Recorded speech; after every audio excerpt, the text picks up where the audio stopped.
Tukizungumza kwa habari ya moyo wa Mungu, ni mtu mwenye roho wa Mungu ndani yake, ambaye anawaza kama Mungu anavyowaza, anazungumza, anaenenda, anatenda kama Mungu.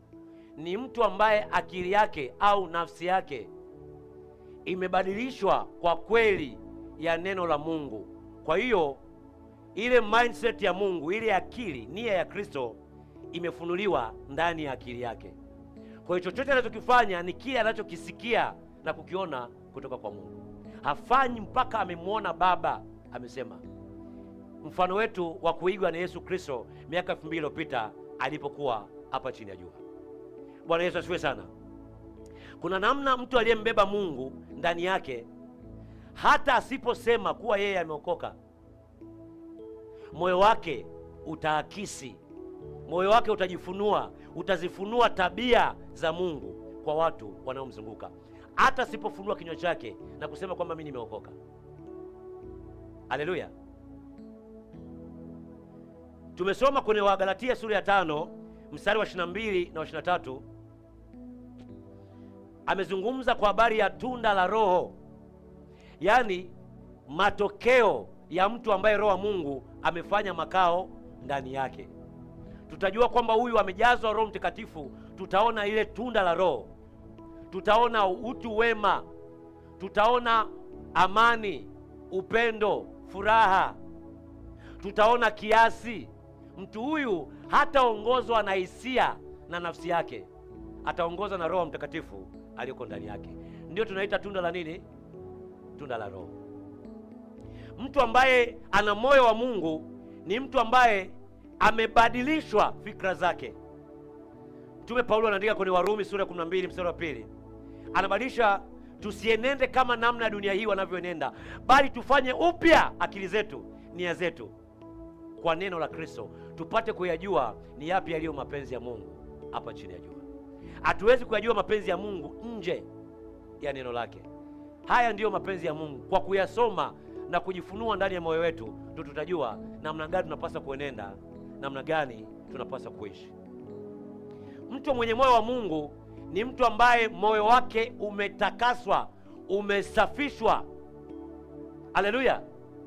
Yohana 17 mstari 17 anasema watakase, uwasafishe na ile kweli. Neno lako ndio nini? Ndio kweli. Mawazo machafu, nia mbaya haisafishi kwa kuisema najisafisha kwa damu ya Yesu Kristo. Damu ya Yesu Kristo ilitukomboa, ikatuweka huru, ikatuhesabia haki, ikatuondoa kwenye laana. Kinachosafisha ni neno, akili ya Mungu. Kinatutoa katika, kinatuhamisha katika giza na mitazamo ya asili na malezi tuliyokulia ya giza katika kabila na jamii zetu. Tunaanza kuwaza katika akili na mtazamo kama Mungu anavyoona.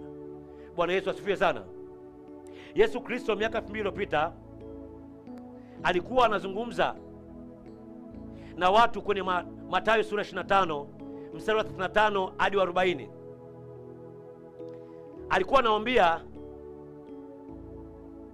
nitakuja kwenu katika namna ya mtu mwenye njaa, katika namna ya mtu ambaye anaumwa, katika namna ambaye mtu yuko uchi, na nyie mtanipita, hamtanisaidia.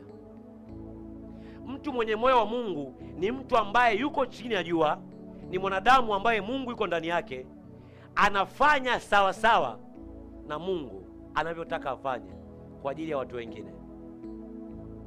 Mungu mtazamo wake ni yule aliye uchi tumvishe nguo, yule ambaye mwenye njaa tumpe chakula, yule ambaye mwenye uhitaji.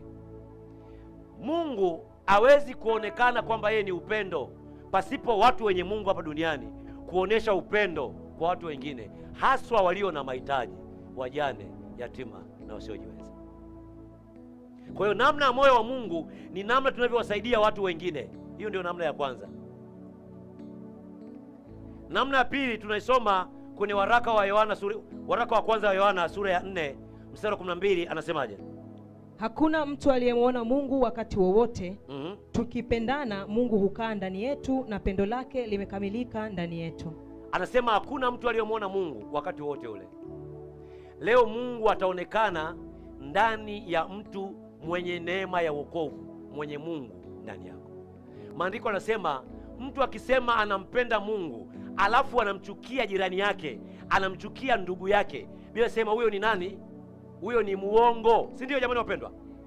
Bwana Yesu asifiwe sana. Namna ambavyo tunawapenda ndugu zetu, jamaa na watu walipotuzunguka itaashiria kwamba sisi tuna nani? Tuna Mungu ndani yetu. Watu wakiona ule upendo wa Mungu ndani yetu watasema hakika nimemwona Mungu ndani ya maisha ya mtu fulani. Wagalatia sura ya 6 mstari wa 2. Mungu anataka sisi kwa sisi tuweze kubeba madhaifu ya watu wengine, tuweze kuwachukulia watu wengine kwa kuwarekebisha makosa yao kwa upendo, kwa kuwachukulia kwa kiasi. Ndio maana tunda la kiasi, tunda la uvumilivu, tunda la upole linapaswa kufanya kazi ndani ya mioyo yetu. Bwana Yesu asifiwe sana. Anazungumza kwenye waraka wa kwanza wa Petro sura ya 4 mstari wa 10 hadi wa 11. Anasema kila mmoja kwa kadiri alivyoipokea karama itumieni kwa kuhudumiana kama mawakili wema wa neema mbalimbali za Mungu. Mtu akisema na aseme kama mausia ya Mungu. Mtu akihudumu na hudumu kwa nguvu anazojaliwa na Mungu, ili Mungu atukuzwe katika mambo yote kwa Yesu Kristo. Anasema hivi, karama na neema Mungu alizotupa ndani yetu tuwahudumie wengine, sio kwa ajili yetu sisi. Mungu ametupa karama ndani yetu kwa ajili ya kufanyaje? Kuwahudumia wengine. Watu watauona moyo wa Mungu kwa kadri tunavyovitumia vipawa na karama na neema Mungu aliweka ndani yetu. Bwana Yesu asifiwe sana. Bwana Yesu asifiwe. Anasemaje kwenye Waefeso sura ya 4 mstari wa 29? Anasemaje?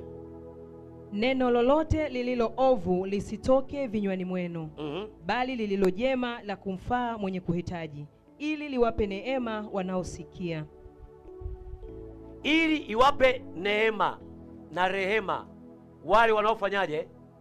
Wanaosikia. Mungu anakutarajia wewe ili watu waweze kuona wewe kama ni kioo, mimi kama ni kioo.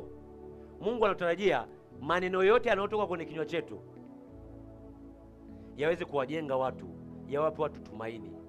Hatupasi tuna roho wa Mungu ndani yetu alafu maneno yetu yanakuwa ni kikwazo, yanawaumiza watu wengine, yanawarudisha nyuma watu wengine.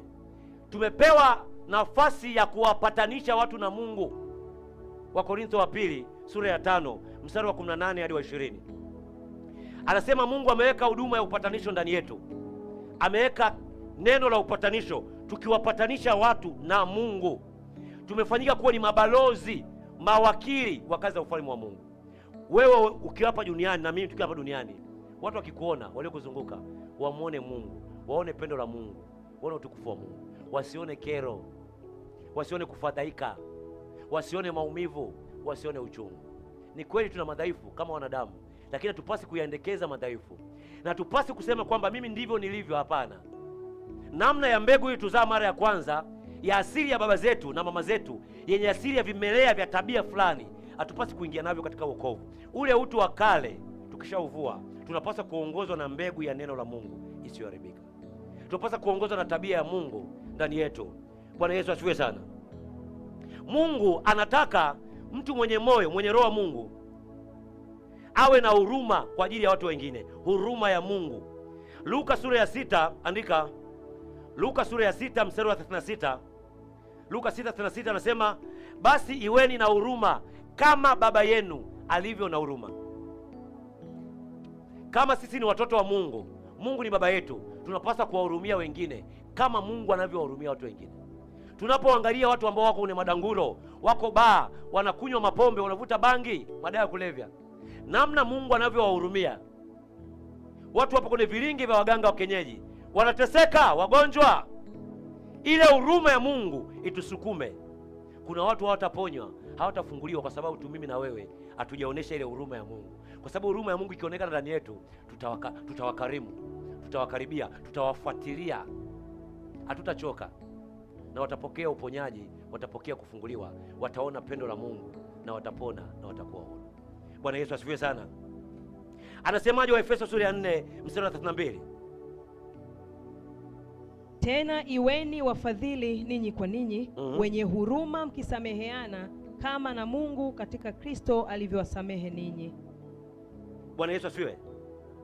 Anazungumza